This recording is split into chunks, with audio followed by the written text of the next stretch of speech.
Kamusta kakaaro? Kumusta mga boss? May bago na naman tayong project kakaaro.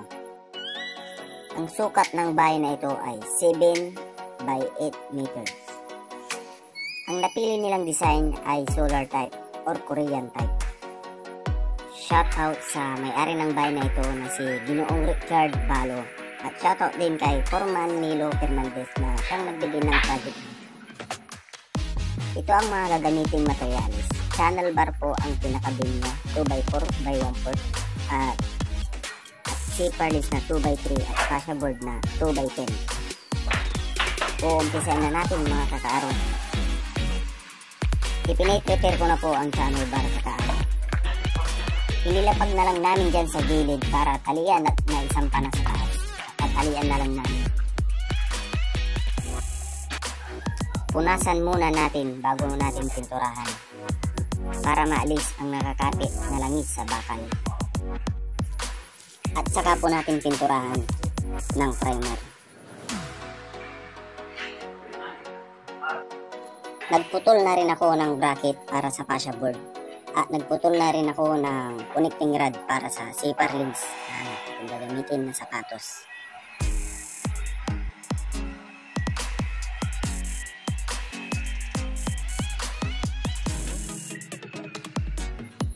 At inumpisa na rin naming pinturahan ang zipper links para minsana na lang at hindi hassle sa taas.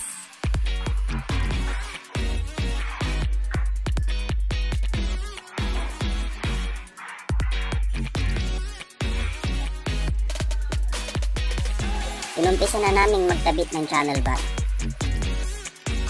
Inuna namin ikabit ang side to side dahil babatakan ng tansiyan para lapat po ang ating zipper links.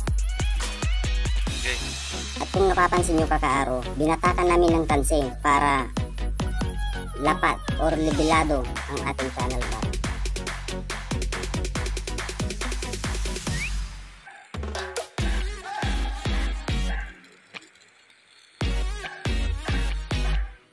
At naglagay na rin kami ng connecting rod or sapatos na pagkakabitan ng ating zipper links na 2x3.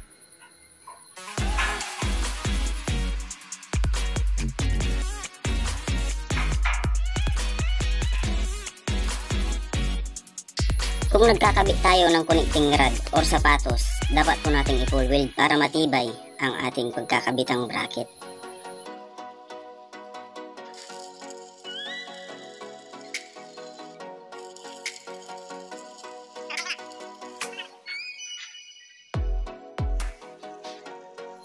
Habang nagwi-welding ang ating kasama, pinapinturahan ko na rin sa aking kapatid na si John Ray.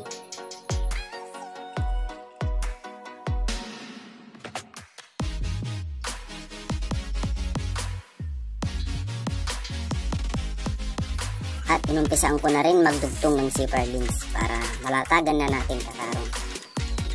Gumamit kayo ng C-clamp para hindi kayo mahirapan kakaaro.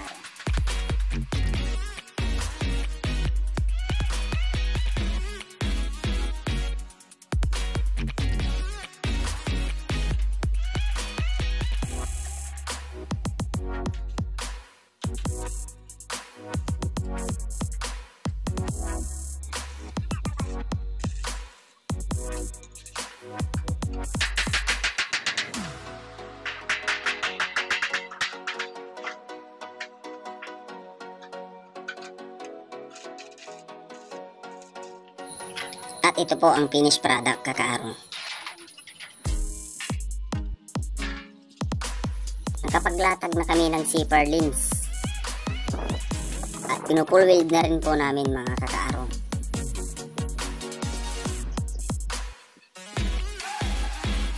Ganito po kakaaro ang tamang pag-pull weld sa zipper links para matibay.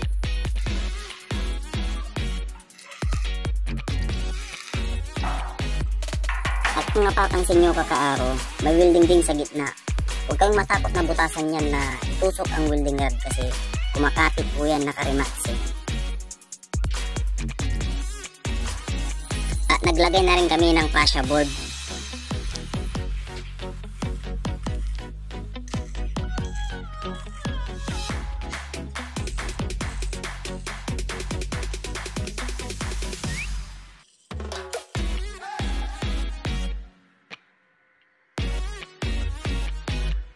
gumamit kayo ng vice clamp para dumikit sa ating bracket ang zipper links. Tuwid na tuwid ang ating fascia board kakaaro. Napakaganda. Solid. Naglagay na rin kami ng fascia board sa gilid para matapos na.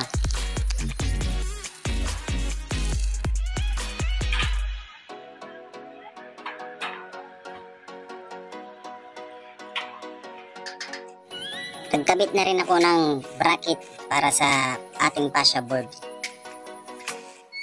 Bago natin i-full weld yung bracket na yan kakaaro, dapat ipasilip muna natin sa ating kasama para maganda ang kalalabasan ng ating fascia board.